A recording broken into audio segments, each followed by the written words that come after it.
¿La fobofobia es el miedo al miedo? ¿Es así?, se pregunta.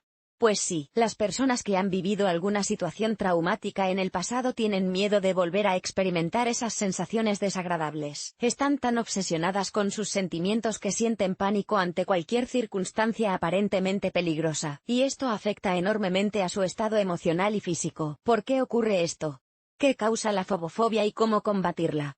Definición del concepto. En psicología, la fobofobia es el miedo al miedo, no a algún tema, objeto o fenómeno, sino a la sensación de miedo en general, al hecho de que una vez más tendrá que experimentar sensaciones desagradables con las que una persona ya se ha encontrado en el pasado. A diferencia de otras fobias, la fobofobia está causada por los pensamientos del paciente, y no depende de la influencia de factores externos. La base de su desarrollo son otras fobias, neurosis y trastornos mentales. Y si en estos estados el paciente simplemente tiene miedo de encontrarse con un objeto o circunstancia que le asusta, con la fobofobia, se asusta por los sentimientos emergentes de pánico e impotencia. A la persona le parece que el miedo le puede sobrepasar en cualquier momento. Se representa vívidamente en su mente todas estas situaciones, por lo que es como si experimentara de antemano sus consecuencias, tanto psicológicas como físicas. Además, se desarrollan la despersonalización y la desrealización. Todo esto puede durar desde unos minutos hasta varias horas. Lo que una persona teme en la fobofobia, el miedo al miedo, adopta muchas formas. Se temen las experiencias dolorosas, las emociones dolorosas. Surge el miedo por la propia salud. Puede parecer que está a punto de producirse un ataque al corazón o asma. Al cabo de un tiempo, los miedos se deben a cualquier sensación que surja en el cuerpo. La fobofobia suele provocar mareos o alteraciones visuales. La persona puede percibirlos como signos de una locura inminente. El resultado es la aparición del miedo por la propia cordura. Algunas personas tienen miedo de perder el control sobre sí mismas, su cuerpo y su comportamiento. Temen encontrarse en una situación embarazosa, desmayarse, decir algo innecesario o meterse en problemas. También con la fobofobia, la persona teme perder el control sobre la memoria y la concentración. Causas de la fobofobia.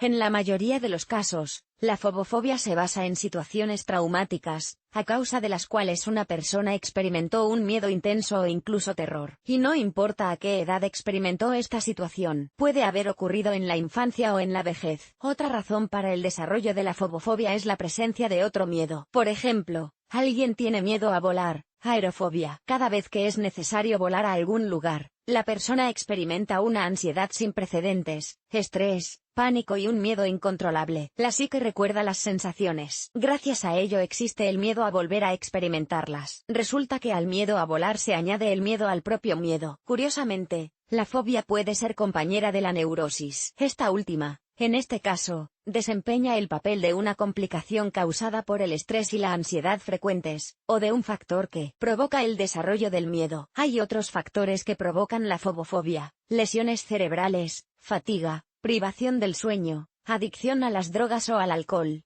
envenenamiento, sobreexcitación nerviosa, situaciones conflictivas frecuentes, presencia de enfermedades somáticas, hipocondría, trastornos hormonales, sobreprotección en la infancia, violencia, aislamiento forzado, supresión de deseos y necesidades. Las personas de riesgo tienen estas cualidades y rasgos: sistema nervioso débil, conflictividad, emocionalidad excesiva, excitabilidad excesiva, inquietud, timidez, baja tolerancia al estrés, aumento de la desconfianza. También se incluyen las personalidades coléricas y melancólicas. Síntomas de la fobofobia.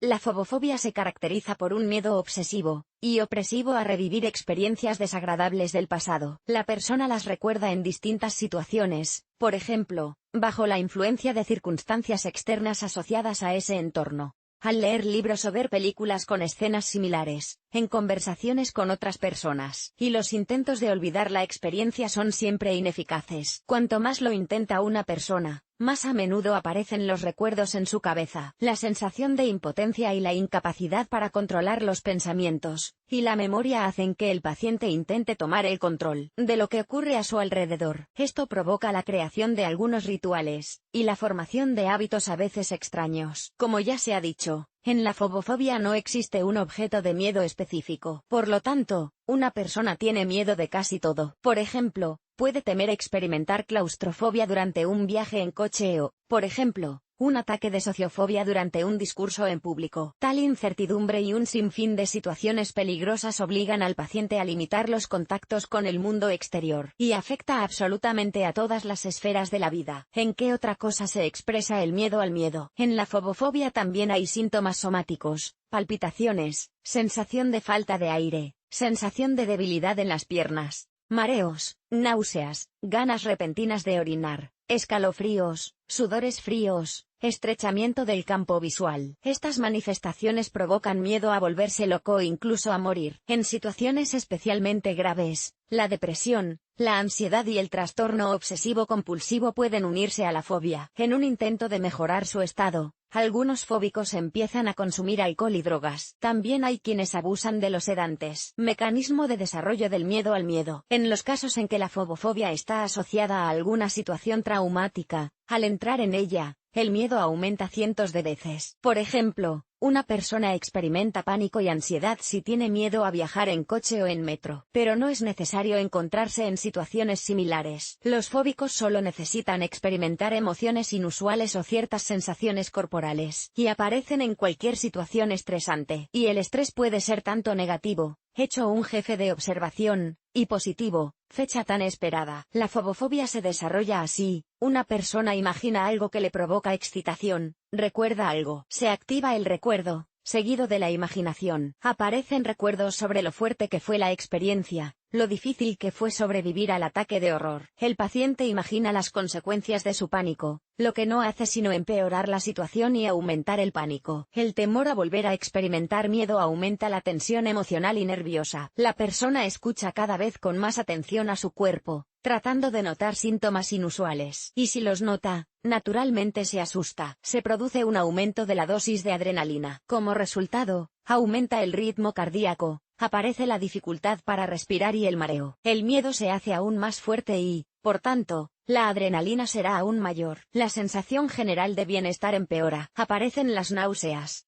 Junto con esto, el miedo se vuelve aún mayor. La persona tiene miedo de empeorar, y así sucesivamente. Con el tiempo, experimentar miedo se convierte en un hábito. Las personas no solo evitan las situaciones peligrosas, en algunos casos, se aíslan completamente del mundo. Consecuencias. La fobofobia se alimenta de miedos. A medida que se desarrolla, se convierte en un proceso patológico y obsesivo que simplemente domina la mente y priva de la capacidad de evaluar adecuadamente la realidad. El propio paciente refuerza esta condición, deteriorando cada vez más su salud emocional y física. La fobofobia es un verdadero desafío para todo el organismo. El corazón y los vasos sanguíneos son los que más sufren. El fondo hormonal y el tracto gastrointestinal también sufren. Debido al deterioro del estado psicológico se desarrollan diversos trastornos mentales. La mayoría de las enfermedades son tratables, pero hay ocasiones en que se producen daños irreparables en el organismo. ¿Cómo deshacerse de la fobofobia? Superar la fobofobia por sí solo no será posible. Necesitará la ayuda de especialistas, neurólogo y psicoterapeuta, a veces psiquiatra. El neurólogo descartará afecciones físicas como distonía neurocirculatoria, neurosis o estrés crónico. El psicoterapeuta elaborará un plan de actuación posterior. En la práctica médica, la fobofobia se diagnostica y trata como trastorno de ansiedad generalizada, que tiene el código CIE-10F41 menor que DOT mayor que 1. En algunos casos, es necesario un examen por un endocrinólogo, ya que el aumento de la ansiedad puede ser un síntoma de tirotoxicosis. Aumento de las hormonas tiroideas. Es importante que el tratamiento de la fobofobia sea complejo. Terapia farmacológica. Lo primero que prescribe el médico son medicamentos. Ayudan a calmar, reducir la ansiedad, aliviar el estrés y restablecer el sistema nervioso. Los más utilizados son los ansiolíticos suaves y los sedantes suaves. No se recomienda tomarlos sin prescripción médica. La automedicación es peligrosa. Psicoterapia. La terapia cognitivo-conductual ha demostrado ser la mejor forma de tratar la fobia. Su principal objetivo es enseñar a la persona a controlar sus pensamientos. Si la ansiedad aparece en su cabeza, aprende a encontrarle una explicación lógica. Según las críticas, Después de unas pocas sesiones, se puede reducir la dosis de los fármacos que se toman. Para hacer frente al miedo a experimentar miedo es muy útil la terapia artística. El médico propone al paciente que represente la ansiedad en un papel. Después, junto con él, estudia y explica detalladamente el dibujo. La terapia con animales también ha demostrado ser bastante eficaz. En las grandes clínicas neuropsiquiátricas se practica la comunicación de los pacientes con perros, paseos a caballo o visitas a delfinarios. Métodos de autoayuda. Como ya se ha dicho, es imposible hacer frente a la fobofobia por uno mismo. Sin embargo, seguir algunos consejos sencillos ayudará a mejorar la afección. Aprenda a confiar en su miedo. Para ello, hay que entender cómo se forma el miedo. Primero se forma una situación, luego se analiza y evalúa, y solo después se produce una reacción emocional. Para hacer frente al miedo le ayudarán estas acciones. Cierre los ojos. Imagina tus sentimientos, emociones, sensaciones corporales en el momento en que te enfrentas al miedo. Abandona mentalmente su cuerpo y apártese. Colócate a la distancia más cómoda para ti, donde no experimentes emociones desagradables. Si no encuentras un lugar cómodo, imagina que hay una pared de cristal entre tú y el miedo. Mira la situación desde fuera. Haz esto cada vez que sientas miedo. Así verás que la mayoría de los miedos no tienen base en la realidad. Controle los pensamientos negativos. Como ya se ha dicho, la fobia se alimenta de pensamientos y emociones negativos. Por lo tanto, lo más importante para combatirla es aprender a lidiar con ellos. Para ello, deja de etiquetarte. Si has fracasado, de ningún modo te llames fracasado. Date cuenta de que se trata de una experiencia, una lección, un motivo para cambiar de alguna manera. Debes actuar así incluso en situaciones graves. Tu forma de pensar y tu actitud hacia ti mismo, y hacia la vida en general, dependen de lo que pienses de ti mismo. Recuérdalo. Aumenta tu sensibilidad emocional. El estrés constante nos hace ignorar la negatividad que nos rodea o enmascarar el vacío interior. Con alcohol, trabajo, sedantes, etc. Todo ello provoca el desarrollo de ansiedad y, posteriormente, ataques de pánico. Para evitar estas desagradables consecuencias, aprende a relajarte. Para ello, puedes llevar un diario, hacer yoga o aprender técnicas de meditación. Así podrás notar a tiempo los cambios en tu cuerpo y en tu mente, analizarlos y, si es necesario, tomar medidas. Afirmaciones. Las afirmaciones son muy útiles en la lucha contra la fobia. Según las investigaciones, las afirmaciones correctas en solo 21 días forman en la mente actitudes nuevas y necesarias. Cada día repítete a ti mismo que no tienes miedo al miedo, controla tus pensamientos y emociones, cámbiate a ti mismo y a la vida para mejor. Pronóstico y prevención. Si acude al médico a tiempo, el pronóstico será favorable. Sin embargo, en estadios desatendidos, la fobofobia es más difícil de curar. Lo más probable es que tarde más de un año. Esto se debe a que provoca el desarrollo de otras enfermedades, físicas y somáticas. En cuanto a la prevención, sencillamente no existe. Lo único que aconsejan los médicos es trabajar con las fobias y los miedos que ya se tienen. También es importante no ignorar situaciones traumáticas del pasado. Por lo demás, las recomendaciones son las de siempre. Evitar el estrés y las emociones negativas. La fobofobia es la reina de las fobias. Esto es exactamente lo que creen los psicólogos. Es el miedo antes que el miedo. Su principal característica, y al mismo tiempo su peligro, es la independencia de algunos sujetos, objetos y fenómenos. El miedo se esconde en los pensamientos de una persona. Por lo tanto, lo más importante en la lucha contra este trastorno es aprender a controlar los pensamientos, así como no dejarse llevar por las emociones negativas. No ignore los síntomas y no retrase el tratamiento. Una ayuda a tiempo te ayudará a recuperar las ganas de vivir.